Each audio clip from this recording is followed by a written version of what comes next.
Whether or not you bought strawberries early in the spring or you had overwintered plants that put out more runners once it warmed up, strawberries, one of those delights. Especially if you're buying the ever-bearing variety, you should be getting around to strawberries between now and when the frost finally comes. So what I'm gonna do, I think we need to take a look at my strawberries and see how I'm both propagating them and also what kind of bounty they're starting to provide again. Now, if you were here last year, I made a huge deal about my strawberry propagations. And that was because, well, let's just say that the previous winter, 2 winters back, they all died. And I was kind of upset about that. So I promised myself that I would never let that happen again. So here we are, two past winters now. And not only did I have some that overwintered, but one variety just didn't make it, and I had to repopulate it with some crowns that I bought in the spring.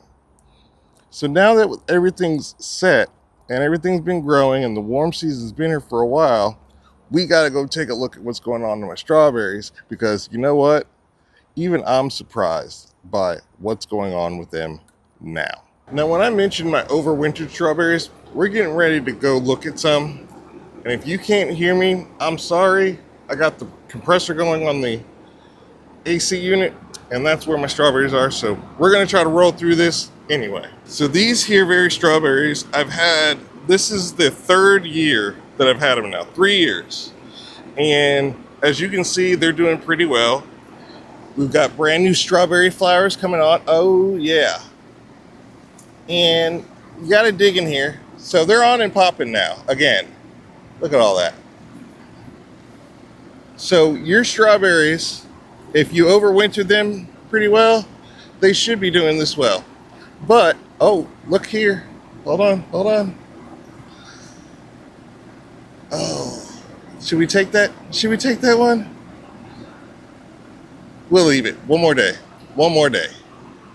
Let me show you exactly what I was able to do from this plant here to propagate new plants out. From that plant over there that we saw, that was my overwintered plant, it put out runners. And what I've done is I've set this container next to it, let its runners come out and put down roots. Okay, they're not staying in this bucket though. So you can see I cut off all the runners recently. They're not staying in this bucket. That's because a lot of the runners from that plant I am potting up. So this one and this one are ones I did last night. Hold on. There you go. Are ones I did last night. And here in a second, let me show you the other ones that I've done a little while earlier. This is pretty much from the first runners of the spring. Okay, so these containers here are some of the first runners that I made this year. And as you can see, they have hit the point where they are flowering and fruiting. So these are ones I'm going to be populating in spots, whether it be in my GreenStalk, which we'll be looking at here in just a little bit, or if I'm going to be giving it away, or other plants. I'm not sure exactly yet. I'm dead set on exactly what I'm doing with all the plants. I know some of them's going to family, but this is a variety called Seascape. So that's going to be nice big strawberries. Now, these ones here are runners that I took from this year, and I'll show you the plants, and we're going to explain. See, look, it's trying to put off runners on this one too. We're going to take that off. Take that puppy off because they don't need to be focusing on nothing but root development right now. This is a variety called Charlotte, and these ones are ones I had to replant or rebuy this year. So since we're talking about these guys, let me take you to them and show you what's going on there. Believe it or not, these plants, and this is just the top tier of my GreenStalk here, these plants are the Charlottes that I bought as bare roots. late spring. I think I got these in like middle to the end of May. And you see what they're doing? And look, you can see flowers now.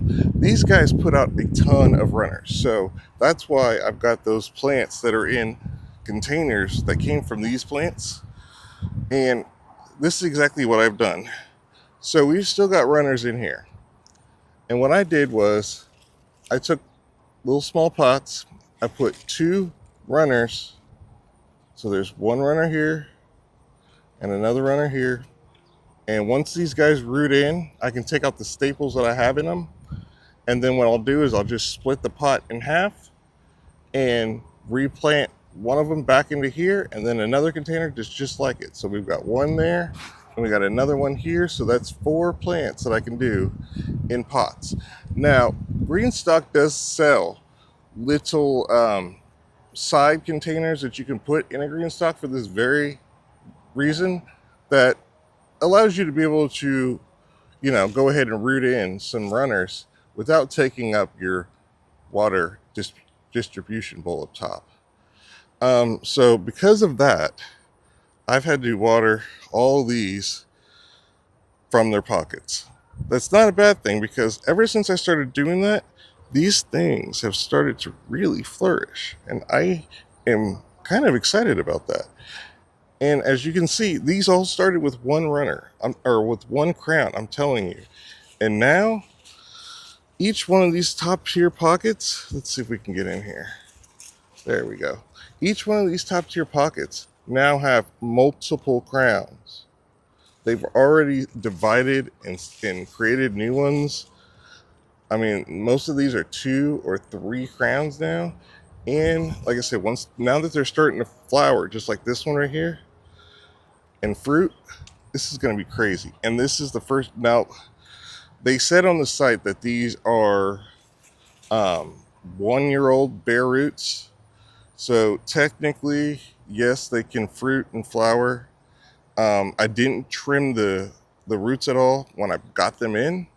I left them as long as they were, and I just stuffed them down into the tier. Now, this variety here is a Mar de Bois, which is a smaller French style strawberry. I love that. That's a very good strawberry. Matter of fact, we've got those over here. Let me get you over here on the sides. So that's what these are right here. And yes, these look a little beat up. But guess what? Even these are putting out brand new flowers. Let's see, let's find them. I saw them in here earlier. There we go. See, they're even starting to do it now too. So they're all in sync.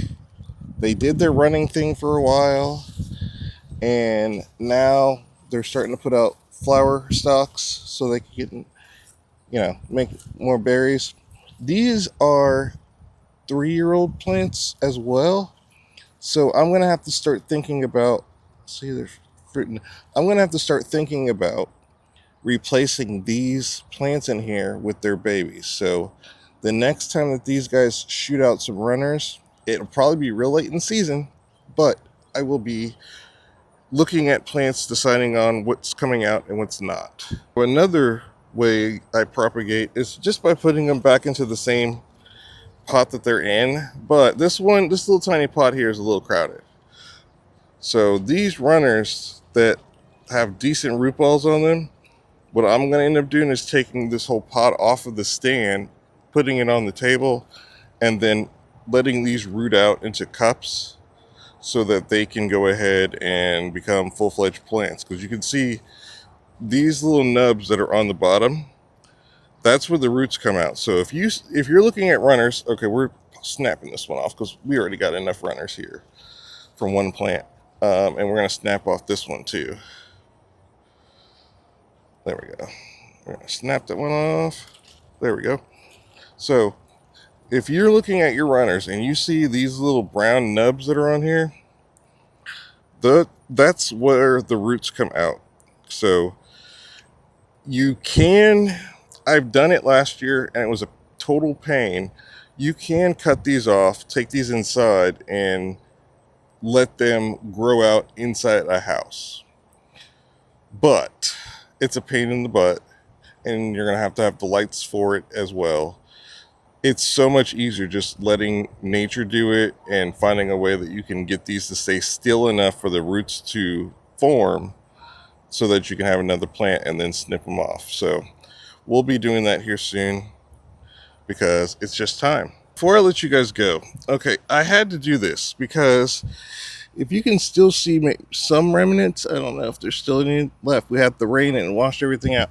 Anyways, this whole trough had not been bothered by the birds all year. But then, when it started fruiting again, I would come out here and find murdered strawberries that I was planning on harvesting, you know, within a day or two. So what I had to do, I just took this simple hardware cloth and I just it's not attached or anything like that. It's just literally sitting on top.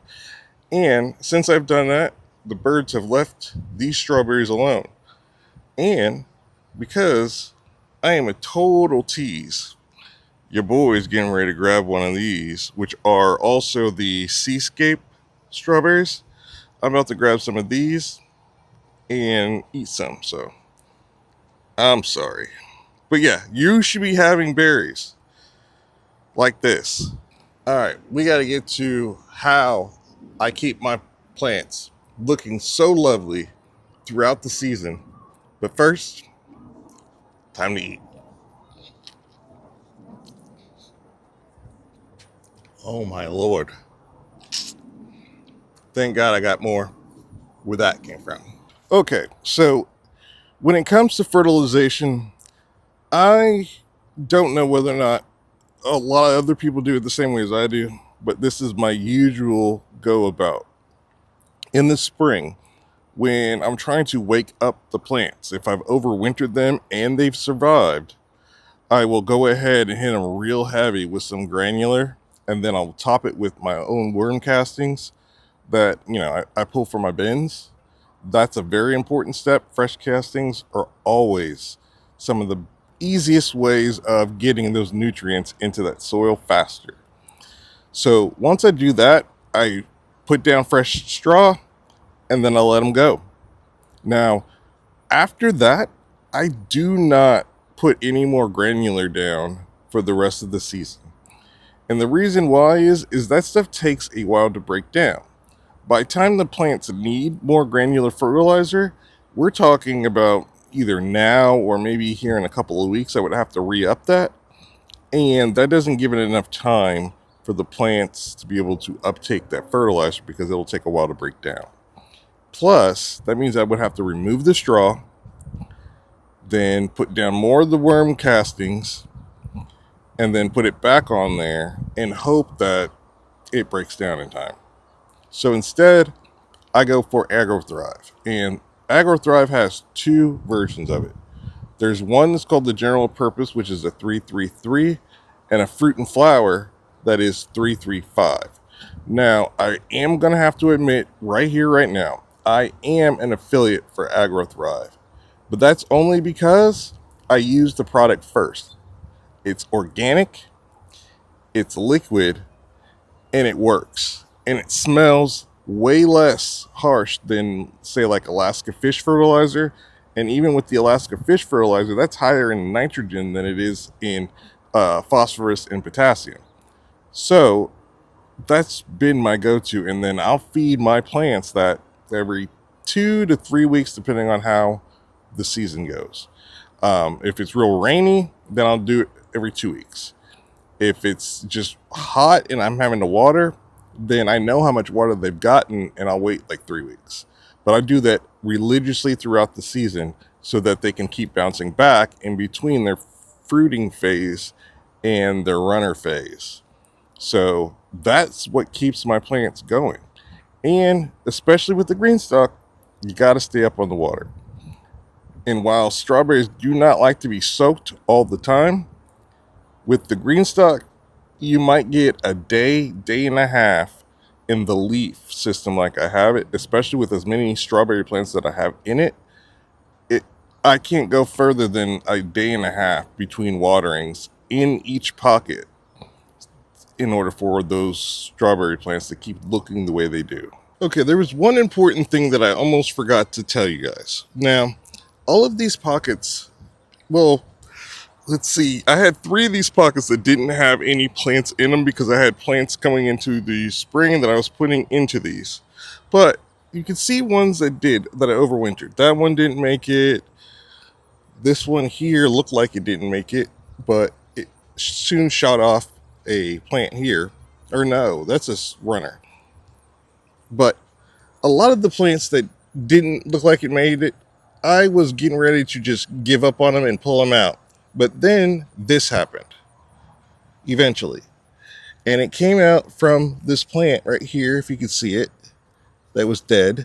And it's out of nowhere started sprouting off this. Now, this is exactly what I wanted to show you guys. This, they call it chlorosis, and it's basically a lack of nutrient. It's which deficiency it's signaling, I don't know. But these are exactly what they look like over here. These used to look the exact same. You can sort of kind of see the little bit of lightness that was here. But here's what I did. Okay, so back over here, what I did over there and what I've started to do here too was I thought I could fix it. I gave it some iron phosphate, iron phosphate. I gave it Epsom salt. I hit it real good with the AgroThrive sooner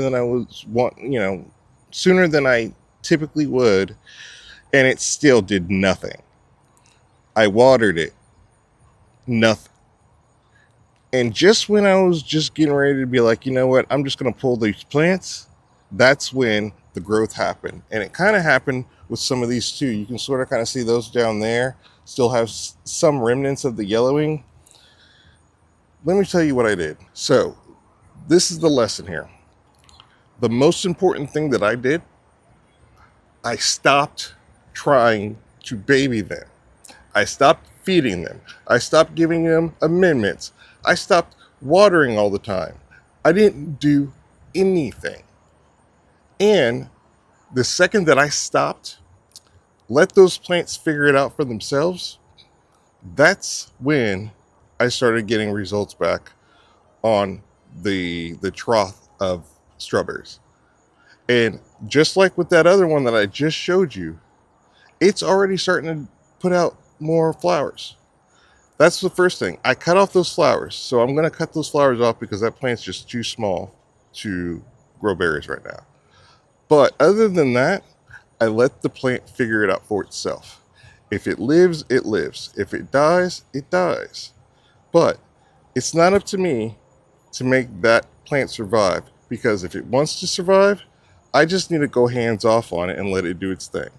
So if you've got strawberries that aren't looking like the ones I have, that's my secret. Leave them be. If you know that you've given them everything that they need or should need to require for their growth, you just need to let them be. So that's what I've got for you guys. I hope some of this helps. If you want any information about AgroThrive, there's a link down in the description.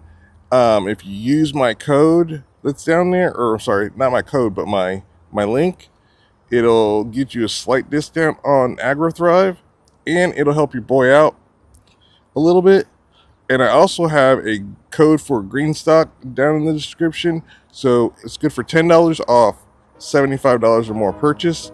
So if you don't have a GreenStalk, you've been thinking about it, go ahead and snag it. It's down there. I've got a link and I've got a coupon code. So thanks for coming along with me.